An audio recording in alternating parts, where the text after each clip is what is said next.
Drew, talk to us a little bit about how you got your start in the oil and gas industry. Sure. So I come from a long line of folks in the oil and gas business. I guess it was kind of, I don't know if I really didn't have a choice, but being the family business, it was something that I always looked at wanting to do. I didn't know which path I was going to take to get there, but all through college, I started working on offshore drilling rigs. All through each summer I worked and kind of worked my way up from roughnecking to derrick hand and really fell in love with it. And then during the school year, I worked as kind of a field pumper for a local producer in the area and really, got to know how you turn wrenches out in the field and things like that, and always just knew that it was in my blood and I wanted to do it. And ultimately was able to, when I graduated, I joined a company called Crosstex Energy, which is EnLink now, and they had a commercial rotational program that I was able to enter and see different aspects of the business, and that's kind of where I got my start and really latched on to the commercial and kind of business development side of the business and kind of grew from there.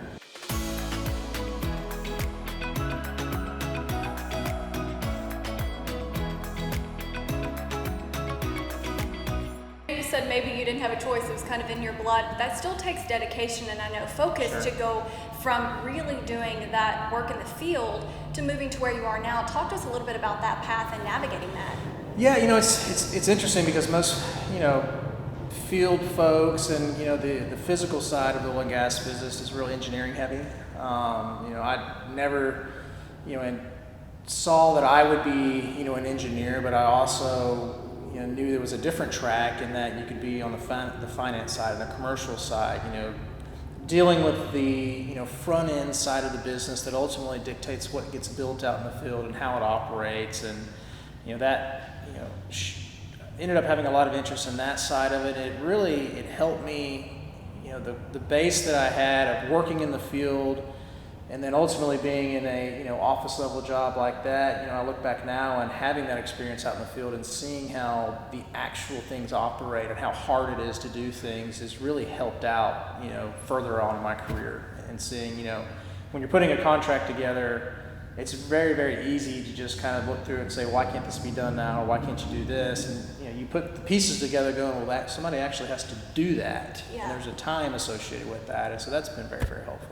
Would you say, of course, that that's helped you maybe learning or knowing so many parts of the business, that's helped you maybe be able to be in that leadership position or pass that on as well? Absolutely. It really makes you think that, I'm the type of guy that you're never going to ask someone to do something that you haven't done. And, being able to share experiences that I've had, with the younger generation and new employees and people to our industry and say, look, here's how I did it. I don't know if that's the right way to do it, but just sharing that and kind of relating to people, because a lot of my customers that I deal with are on the engineering side and things like that, and so it helps me relate to their side of the business when I start talking about drilling a well or working on a drilling rig or stuff like that it has really paid off for me.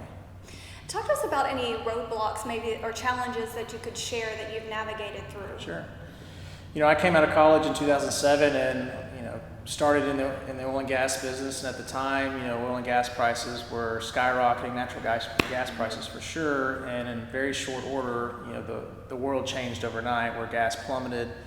And so, the roadblocks that I've navigated in my short career is, two industry downturns. You had, the one in 2009, 2010, and then you had the oil crash recently, and trying to navigate through each of those and still be creative on how you put deals together, how you finance companies, things like that. I mean, it's an interesting business, and we all have very, very short memories in this business, it seems like. But I also think that the roadblocks are always learning experiences, and you have to take those scars on your back and say, okay, what did we learn from that? Did we get too over leveraged there? Did we do bad commercial deals?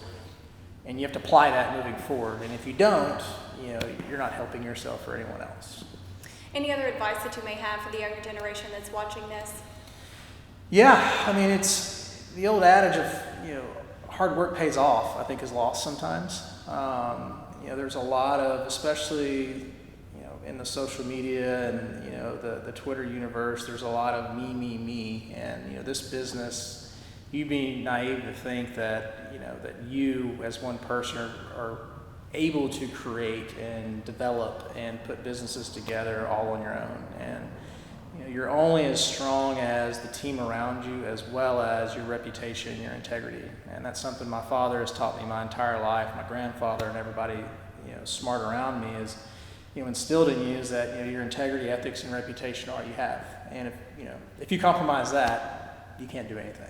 Thank you all for this. I think this list gets stronger and stronger every year. It's a great thing for our industry, as we're recruiting for and competing with the tech industry, fintechs, and all those. I think this is a great program to kind of showcase the young up and comers and to help recruit folks and have a goal to strive for. Great advice. We really appreciate your time, Drew, and congratulations on this Absolutely. honor. Thank you. You're welcome. And for more on honorees like Drew, please find that information on heartenergy.com.